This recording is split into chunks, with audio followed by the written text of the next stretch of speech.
চাকরিজীবীদের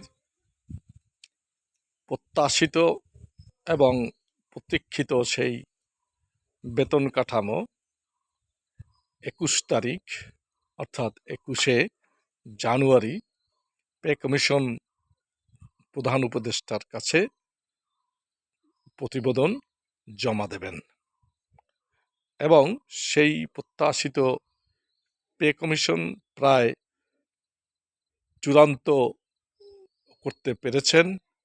নতুন pay scale কী হবে এ পর্যন্ত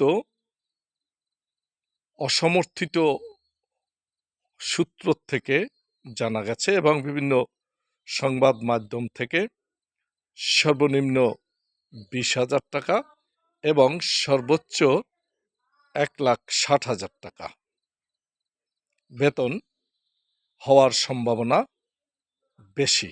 অর্থাৎ বেতন স্কেল ১:৮। এর আগে বর্তমানে যেটা আছে সেটা হচ্ছে ১:৯ এবং এখন হতে যাচ্ছে ১:৮।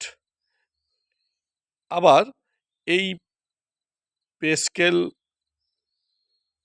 পেশ করার পরপরই সরকার কয়েকদিনের মধ্যেই প্রজ্ঞাপন দিবে এবং সেই প্রজ্ঞাপন অনুযায়ী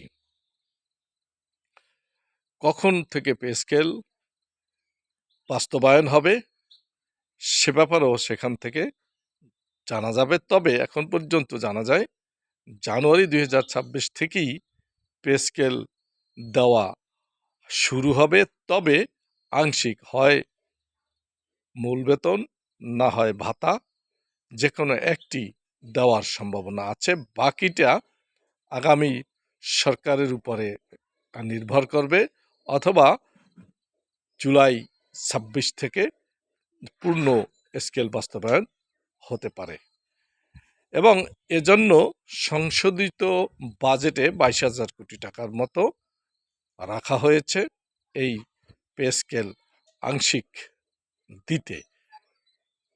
পূর্ণাঙ্গ পে স্কেল দিতে যে অর্থের প্রয়োজন সে অর্থের এখন বাজেটে নেই, তাই আংশিক অর্থাৎ একটা দিক, যেমন মূল বেতন অথবা বর্ধিত যে ভাতাগুলো আসবে সেই ভাতা যে কোনো একটা দিবে আশা করা যাচ্ছে।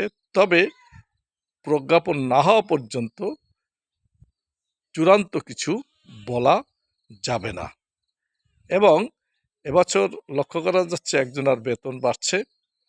এই যে স্কেল প্রতিবেদন যেটা জমা হতে যাচ্ছে সেখানে দ্বিগুণেরও বেশি অনেকের বেতন হবে, অর্থাৎ ৮,২৫০ টাকা ২০তম গ্রেড আছে, সেই ৮,২৫০ টাকা ১৮ থেকে ২০,০০০ টাকা স্কেলে তারা যাচ্ছে, অর্থাৎ তারা দ্বিগুণেরও বেশি বেতন পাবেন। এবং অন্যান্য ভাতা সহ বাড়ি ভাড়া বিভিন্ন ভাতা দিয়েও তারা এইভাবে পাবেন। অর্থাৎ অনেকটাই বলা যায় যে এখান থেকে চাকরিজীবীরা ১০-১১ বছর পর হলেও একটা ভালো একটা টাকা বা বেতন কাঠামো তারা উপহার পেতে যাচ্ছেন।